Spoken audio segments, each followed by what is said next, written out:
creates questions the human mind cannot answer.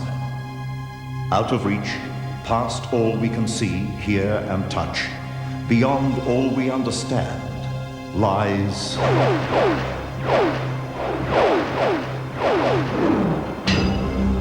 the extraordinary. I'm worried about flying tonight. The extraordinary is the night an air hostess told her friends that the plane on which she was about to fly was going to crash. I don't like this. That same day, a young boy was overwhelmed by the feeling that he would not see his pilot father again. Really felt impelled to go out and wave him goodbye. It was almost physical, almost a physical force dragging me out there. It is the evidence of ghosts that haunt this old mansion in the heart of a revolutionary battlefield. Sad spirits trapped forever. I never thought of them as ghosts, just as persons who couldn't be seen. The extraordinary is the night before the 1984 Olympics in Los Angeles, when John Newcomb dreamed his best mate, Pancho, came to visit him. The dog was more than 1,000 kilometers away, but he was trying to get a message to Nuke. 4 days later, I was out at dinner with a friend, and I started telling him about this story. And I got halfway through the story in the middle of the restaurant, and I just started crying. It is the eyewitness story of a man named Dushan Jersey, an explorer who filmed men turning into wild boars and catching fish with their teeth. The extraordinary is how messengers from the Dreamtime warned Aboriginal actress Justine Saunders of a family tragedy, and how those messages continue to affect her life today. The messengers that we do have of the animals, which is part of our culture, we do take notice of. Just some of the stories that lie beyond our normal understanding. Tonight on The Extraordinary. Justine's story is a stark reminder of the power of ancient myths. Good evening, I'm Warwick Moss. It was a cold, stormy night back in the early 60s. Lightning tore through the night sky. Rain hammered the runway at Sydney Airport. It was not a good night to fly.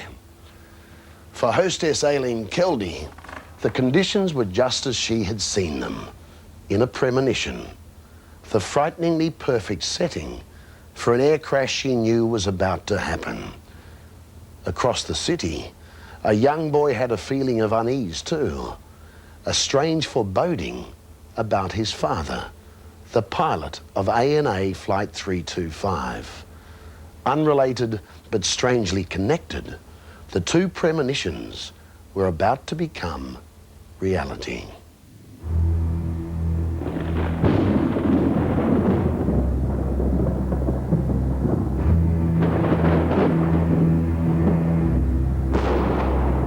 Thursday, November the 30th, 1961. As night descended on Sydney, so did a violent summer storm. When it did break, it was, torrential rain and a lot of thunder, a lot of lightning. And it was, a terrific storm. Australian National Airlines Flight 325 was on time out of Sydney, bound for Canberra. It was a flight the Viscount 720 would never complete.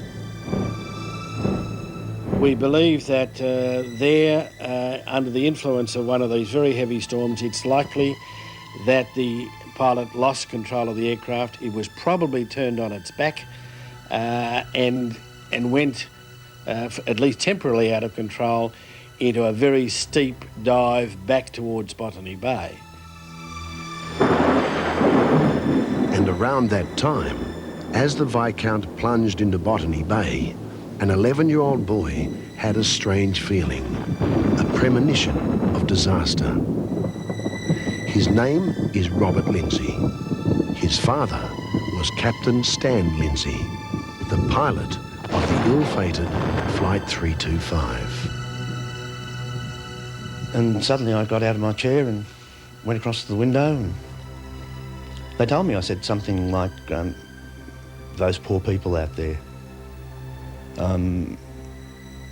But what motivated me to say that at a time which was very close to the time that the plane went down, I don't know. It was not a thing I'd normally do. Thanks a lot. Earlier that day, there had been something else, another kind of inkling. As Captain Lindsay left for work, young Robert was glued to his favourite TV show. You mean, yeah, I'm going to Willoughby Hall too. The normal thing for me would be to go and wave him goodbye at the gatepost. That day, instead of going out with him, I exchanged a curt goodbye, and he went out to the car. I could hear the car starting, and really felt impelled to go out and wave him goodbye. It was almost physical, almost a physical force dragging me out there.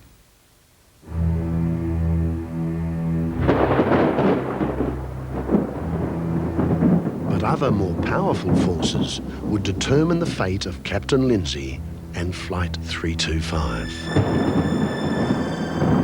It was remarkable, first of all, that we had no immediate reports from eyewitnesses of having seen the accident, despite the fact that it occurred virtually in the centre of the largest metropolis in Australia, and yet we had no reports of any eyewitness evidence of the accident at all, even though we knew the weather was extremely bad on that night. Frank Yeend had the irksome task of sifting through the wreckage of the Viscount 720. Inside, rescuers had found the bodies of the 4 crew members and 11 passengers. There were no survivors. Frank Yeend, who was an investigator with the Department of Civil Aviation at the time, says it was one of the worst disasters in Australian aviation history. We were able to determine immediately that the wing had broken off in an overload situation. It had not been the result of fatigue cracking or of any other fault of the aeroplane. It had simply encountered a force which was beyond its design strength. During his investigations, Frank Yeend discovered another curious fact. One of the reports that they brought to us was a report that one of the hostesses who had lost her life in the accident had a premonition of some serious accident sometime before the event. That hostess was Aileen Kildee, and we've been able to piece together her story. How are you? Oh, all right. Just before takeoff on November the 30th, 1961, she felt compelled to share her premonition with colleagues in the staff canteen. I'm worried about flying tonight. Why? I had a dream, one I told you about. Oh, don't worry about that. What was the dream about? Okay. We hit some turbulence. Liz and I were strapped in. Then all I see in the dream is the pilot. He's slumped over. The flight she was about to take was number 325. What, did you crash? Yeah. Liz, it's only a dream. Look at the weather tonight. I know, but it's only a dream. It was more than a dream. I don't like this, Liz. I don't... Aileen Kildee and the other hostess that night, Elizabeth Hardy, were nervous as they boarded the Viscount. It's going to be okay, please, come on. But they decided to do their duty on Flight 325. It was around 7:15 p.m. and the storm was bearing down on Sydney Airport. The crew knew there was going to be turbulence ahead. The captain has informed us due to heavy turbulence, meals will no longer be served on this flight. Could you please fasten your seatbelts? A minor safety precaution. But it would not be enough. Not nearly enough to save the plane and the 15 people on board. Looking back, it was a disaster that could not have been prevented. But there was Aileen Keldy's dream. We're not meant to go. And there was the mysterious turmoil that tormented 11-year-old Robert Lindsay. There's poor people out there. But out of the wreckage of Flight 325, out of all the misfortune, there was a stroke of incredible good fortune for one tardy and impatient businessman. He asked to park his car as usual, and he definitely had to get to Canberra. Bernie O'Reilly was on duty at Sydney Airport that night in 1961. As the Viscount warmed up on the tarmac, Bernie met one of his regular passengers, who was late as usual, but hell-bent on making Flight 325. I said, there's no way, the aircraft's locked up. But he said, you've done it before. I said, well, not on this particular occasion. So the captain wants to get out of this area straight away, so before the storm breaks. So I said, I can't do anything for you. If, and it's a big if, that passenger had been on time, he too would have gone down into Botany Bay with the others on board Flight 325. I can remember him coming back a few weeks after. So Bernie, he said, you know, thank God.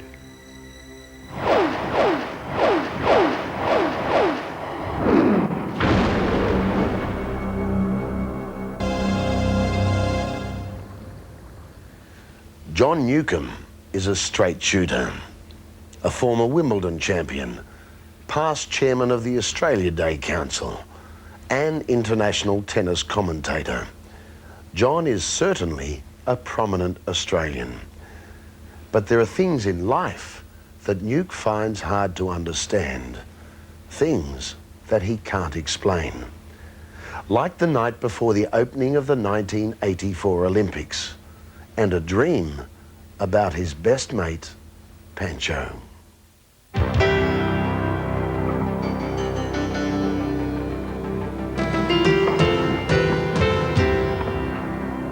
The mastery, the power that propelled John Newcombe to glory. The brilliance that made him one of the all-time tennis greats. You name it, Nuke won it.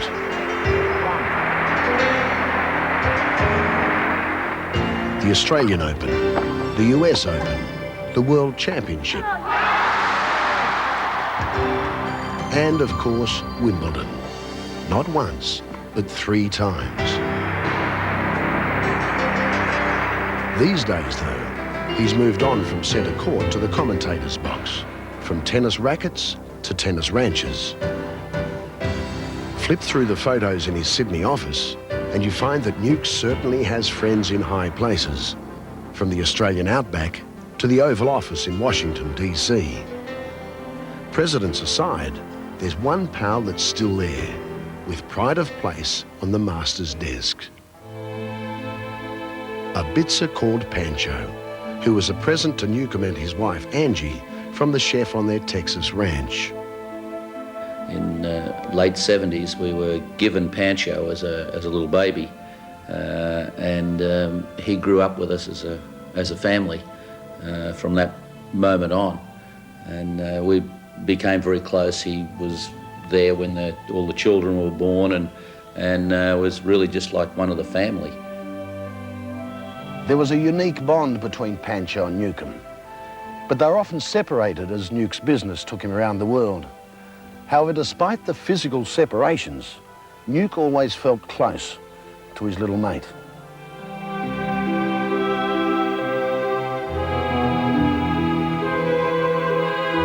Sometimes they were parted for 6 months at a time, but Pancho was always there, always waiting.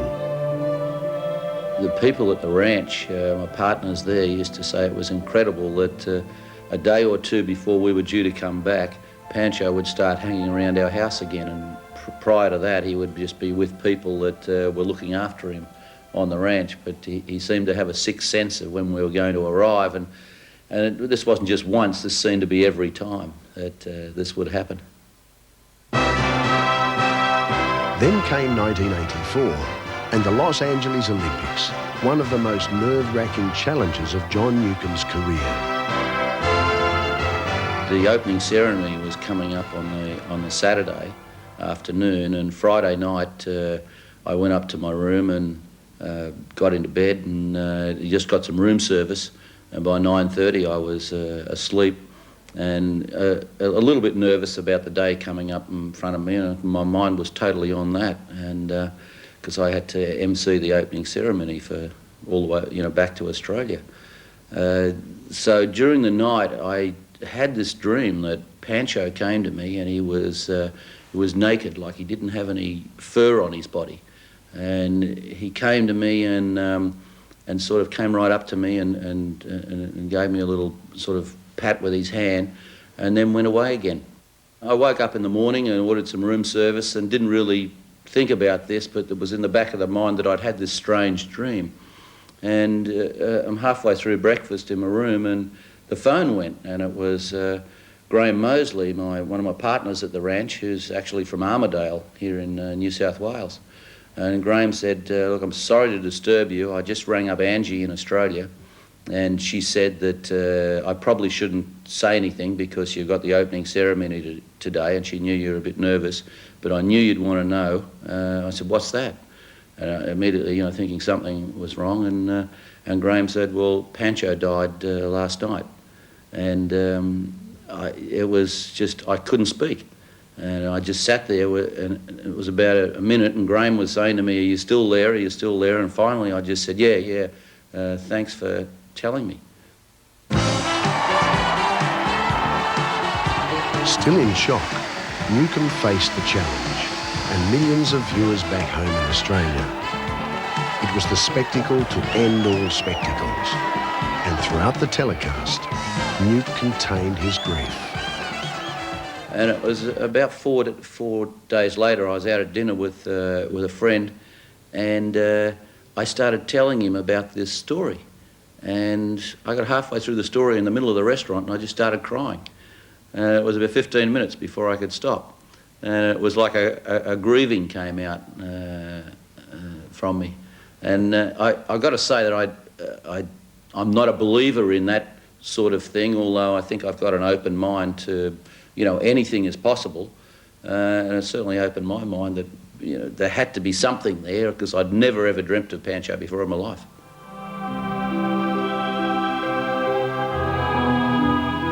If those things are true, if there is a spirit that happens after there, and I've heard of a number of instances where that does happen, when I analyse it, I'd have to say, yeah, that the spirit of Pancho actually came to me to say goodbye.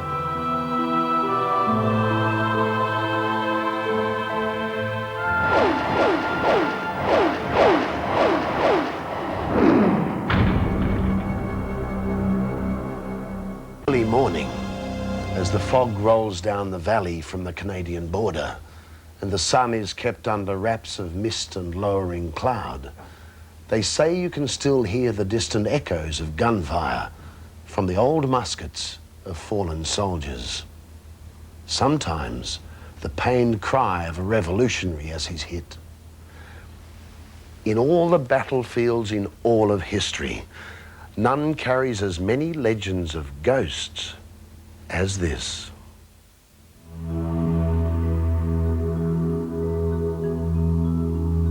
The Hudson River, majestic, dominant. An irresistible force that divides the New England coastal states of America from every other. A wide, overflowing inland force that is nature's eastern answer to the mighty Rocky Mountains of the West. It is a grand river with a history steeped in pioneers, the Revolutionary War, and the American soul. Along its mountainous banks, the 17th century Dutch built magnificent manors brought brick by brick from Europe. And here, where the Tappan Zee Bridge now spans a section 3 miles wide, the infamous Benedict Arnold sold out his country to the British. It was an era of famous battles along the Hudson, when countless young revolutionaries and British soldiers died. A period that has left this area with endless tales of ghosts, haunted houses, and apparitions of the fallen. To the right is the legendary Sleepy Hollow, grounds of the mythical Headless Horseman. And to the left, on the western shore, stands this old red Victorian mansion. It's haunted. Mrs. Noelle Alsler has known the Revolutionary War ghosts since she moved into the town of Nyack in 1955. Those are the ghosts that have been seen there, and these were all good ghosts. These were not bad. No one was afraid of them. They didn't do anything to hurt people. They were just there and smiling, watching, doing things. If we should doubt the old place is haunted, then we can consider this ruling made by a New York State court 2 years ago. As a matter of law, the house is haunted. It was a contentious and landmark legal case we'll get to in a moment. Meanwhile, listen to the testimony of the former owner, Mrs. Helen Ackley, who lived with ghosts here on Levita Place for 23 years. I never thought of them as ghosts, really, just as persons who couldn't be seen was kind of the feeling I had about them. It was Mrs. Ackley, her late husband George, and their 4 children who rescued the 18-room house from oblivion almost 30 years ago. It had been empty for 7 years. The wood shingle roof was battered by the elements. The outside paint was cracked and faded. The interior was a mess, and the grounds overgrown with reeds and debris. It said to me, "I've been waiting for you, come in and get started." So that was what we did, literally. What they didn't know when they moved in and began to rip out the faulty plumbing was that there were already occupants inside. And in the coming months and years, the Ackley family would come to know them well. First came the unexplained noises. They really spooked the plumber.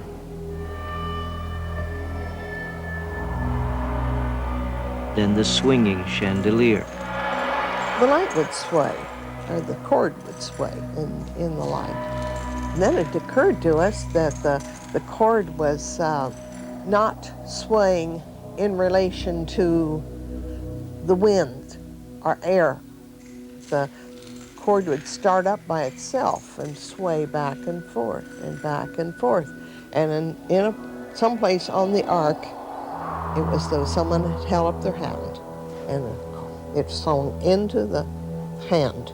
It did not finish the arc as it swung. The window that frightened the living daylights out of the Ackley's dinner guests.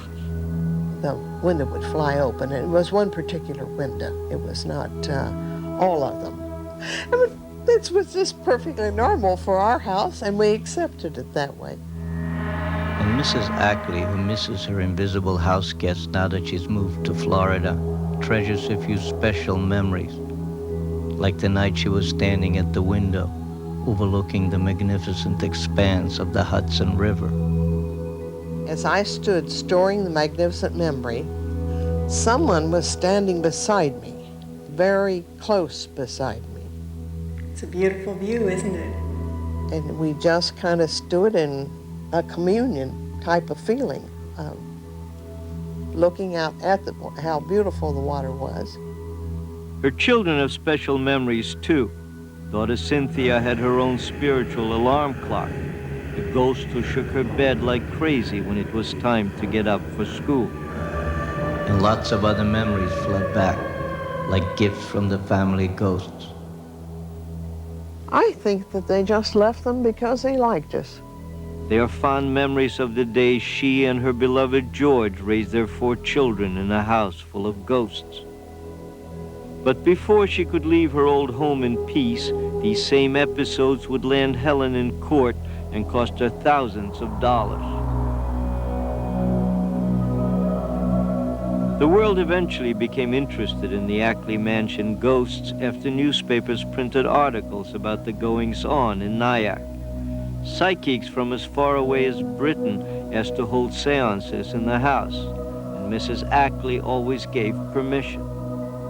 Give us a sign now. Let us know you're with us in the room. One of these seances produced what both Mrs. Alsler and Mrs. Ackley firmly believed to be the identity of two of the ghosts. A young British Navy officer of the Revolutionary War and a local girl who always wore a blue cape. Their spirits seemed somehow still connected to a section of the old mansion's foundation that predates the existing structure. It was Mrs. Ackley's son, William, who for years had described in detail the young ghost in uniform, though he had no knowledge of the period. Through the seance, the two families and the visiting psychic tried to translate a tale which indicated the young officer and the local girl were lovers. Fearful of superiors and family, they would meet by the shores of the Hudson under cover of dusk. Sometimes they would meet in secret in the apple orchard. Other times they would steal momentary encounters in nearby woods. The seance gave no clue to what happened that might have taken their lives. No matter how accurate the story may have been, the Alsler and Ackley families adopted it as part of the mansion's heritage. But that very history would come back to haunt Helen Ackley when she tried to sell the house after husband George passed away. A couple named Stembowski put up a $35,000 deposit on the place, and Mrs. Ackley swears she not only told him about the ghosts, but boasted about them. By the time the day came to close on the house, the Stembowskis wanted to pull out of the deal and get their money back, claiming they weren't told the house was haunted. Mrs. Ackley fought them. And one of the things I insisted on was that if anybody was really interested in the house, that they be told immediately the house was haunted. And he said, well, we weren't told in time. I said, you were told in time. Well, not to keep us from falling in love with the place. And I said, well, I said, do you believe in ghosts? Oh, no. I said, then what difference does it make? The case went all the way to the State Court of Appeals, and legal history was made in New York State. John Cornell of the Journal News. Here in real life in New York State, we have a court judge that says, yes, in fact, the buyer does have to beware, but the seller too has to be responsible enough to tell a prospective customer of the house being haunted. So he's saying in his own way, legally there are ghosts. In the end, Mrs. Ackley and the Stembowskis agreed to split the difference, each getting half of the $35,000. Yet in a way, the verdict was a greater victory for another place in another time, a time when famous battles raged along the shores of a majestic river, a time of pioneers and revolutionary heroes, of a young British soldier and a young girl in a blue cape.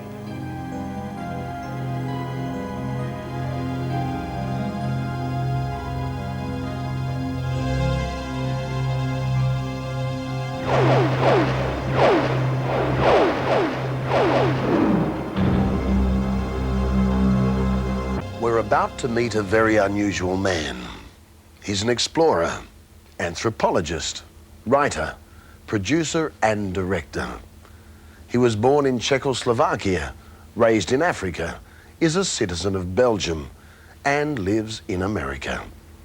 His name is Dušan Jersey, and if you ask him who he is, he says, I am a throwback to another age when the world was new and intrepid men of strong moral fibre were needed to explore vast and dangerous areas of the unknown world.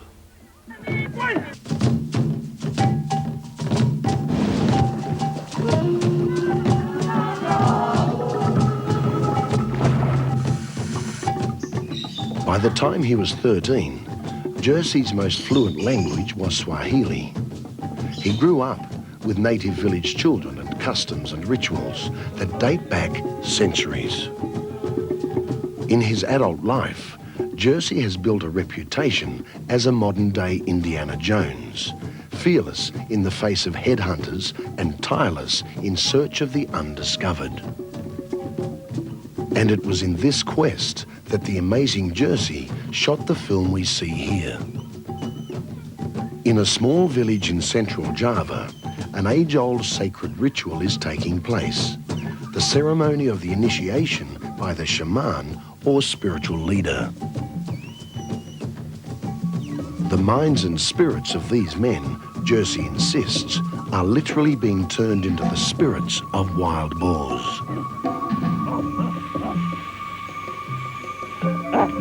The shaman puts them into a deep trance. The shaman is in effect disconnecting their human conscious state and replacing it with the consciousness of animals. The man, of course, physically is not a wild boar. He remains a human features, but he is a wild boar. He thinks like a wild boar. Each of the men, Jersey says, believes totally his identity has changed. To the point, they behave like boars in search of food, even poisonous roots. Driven by hunger, the men rampage through the fields, desperately searching for the boar's favorite food, the manioc root. And as you know, manioc root, human beings, if you take, I think it's 300 grams of manioc root, you may die because of arsenic. Wild boar eat pounds of it. The men are in the shaman's control and will be for as long as he wants. They dig up the manioc and rip it with their teeth, eating the earth along with the root. The arsenic contained in the raw manioc is deadly to man, but not to wild boars. If their trance isn't deep enough, the men will be poisoned. When the shaman calls them with a drum, they come back. He has to disconnect the animal consciousness, but before giving them the human consciousness, he has to clean the earth and everything that is in the mouth and in the neck that can shock them. So he does it, and at that point they are in a coma. Except for shallow breathing, they are dead. Slowly, the shaman brings them out of the trance. It is like being reborn back into the world of men. How did they survive it? Jersey believes man has 3 separate brains. It is believed now that we have 3 brains, not 1, or 3 layers of brain. The oldest one being the reptilian one, which is as old as the whole history on Earth. Animals and us, we have that same brain. Perhaps shamans know that as you grow in society, in civilization, the danger is to move away from the reptilian brain. So during the initiation, they force the people to tune with the reptilian brain. And the man is there. And then suddenly the shaman comes, took his head, looks at him, and disconnects the human consciousness of the man. And connects the body with the animal consciousness. Over and over, the shaman transforms the men into different animals so they can identify with all the wildlife around them. They become monkeys and, like monkeys, rip the husks of coconuts with their teeth. They become otters. Led to a pond, they sniff the air for danger. Then, following their animal instincts, they enter the water.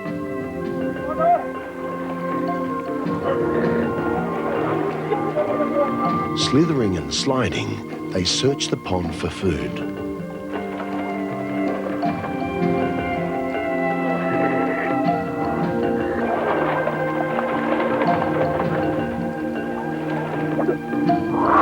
The water explodes, and one man comes up with his prize, a fish caught only with his teeth, just as an otter would. Then the shaman slowly returns the man to human consciousness. Slowly, gently, like with a baby, he takes from deep in his mouth the bones, the fish bones, and then sucks out the water that is there, reaching up to the upper lungs. Because once as a man, he may suffocate. And then when he has drank all the water, and he's spitting water and spitting reeds, and all the mud that he was catching as he was catching fish like an otter, and when he knows there is nothing anymore, he recognizes his human consciousness, and the man comes back. So, one of my explanations is that when you are in tune with this reptilian brain, or perhaps even the mammalian, you are in tune of these aspects of the brain that can allow you to do amazing things, because it's survival.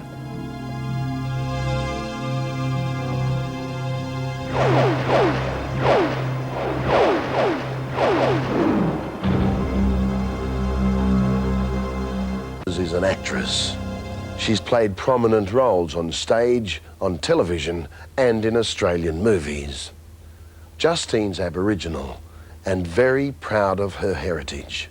She's also a firm believer in the myths and legends of her people. It was a strange mix of the past and present that came to warn Justine of the death of her own brother in an accident that could not have been foreseen.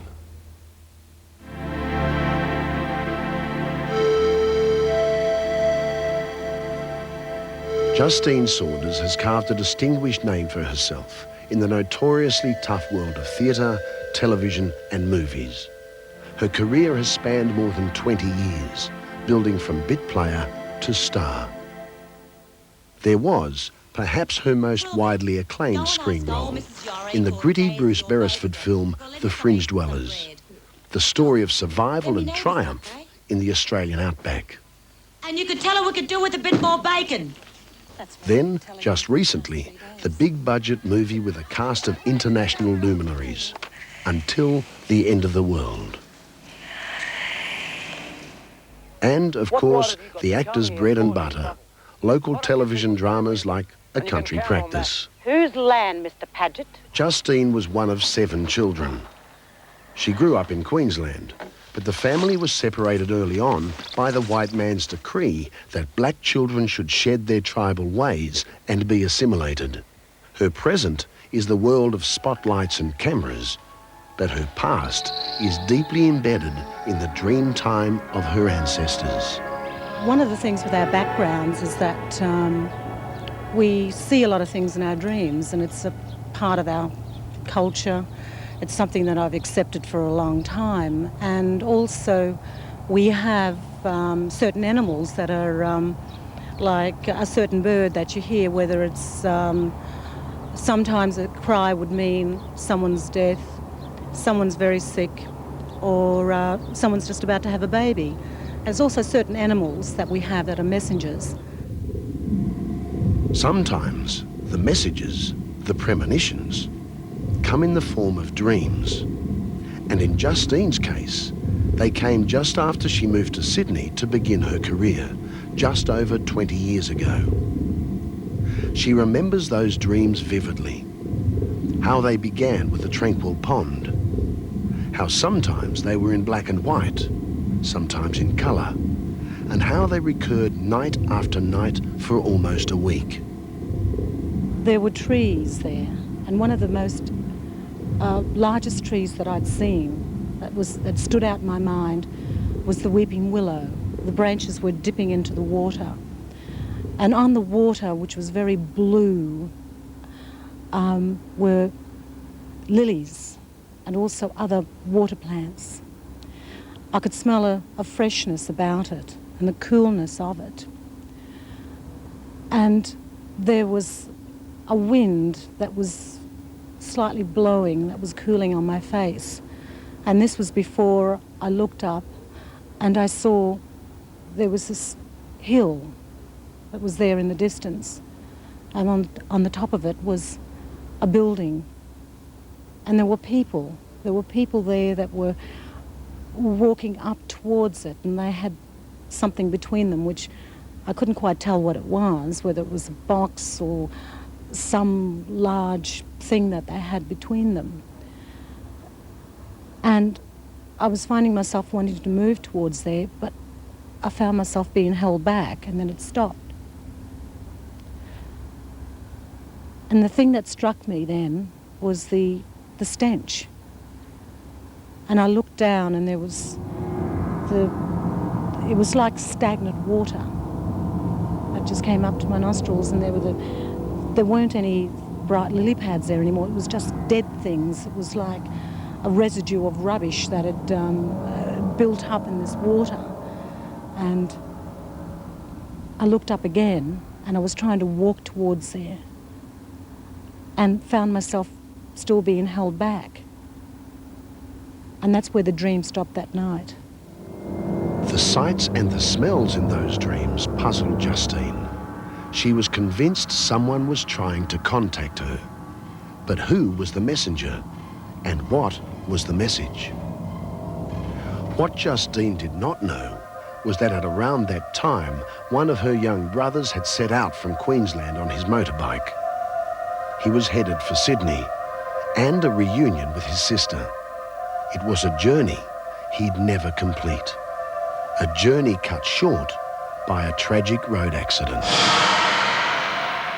He was in intensive care over that particular week that I had the dreams. And it was on the Sunday that he'd passed away, and I had to go up. My mother had been trying to get in touch with me, and she was sending out messages. The things I also remember looking back, even though sometimes people think, oh, you see this after the event, but it did happen. We'd had the curlew, which is a bird that you don't find that much in the cities, especially where I was living in Surrey Hills there, that it was crying out over that week. And the thing that I keep thinking about is that building, and especially that hill, it turned out to be Mount Cravat, which is where we buried him.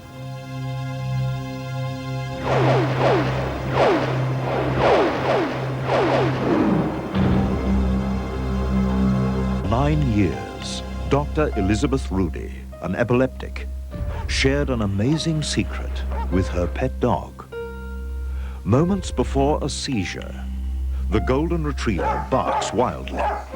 A psychic ability so strong, Elizabeth now depends on her dog with her life. Nathan, what is it? What's wrong? An untold story. Next week. By the way, Elizabeth Rudy is a vet. Her story is truly remarkable. Thanks for joining us tonight. We'll be back at the same time next week. But before we go, a preview of another story from our next show. It concerns one of those dreams we all have about being chased by something. Something we think is out to harm us. This story is about what happens when the dream becomes real. Good night. See you in the future. Just dreamt that I was going to be hit by a truck with what I thought. A rather large white truck. The whole thing was white. And I sort of woke up and shrugged it off. You know, your first night, bad dream. Don't worry about it, it'll be fine.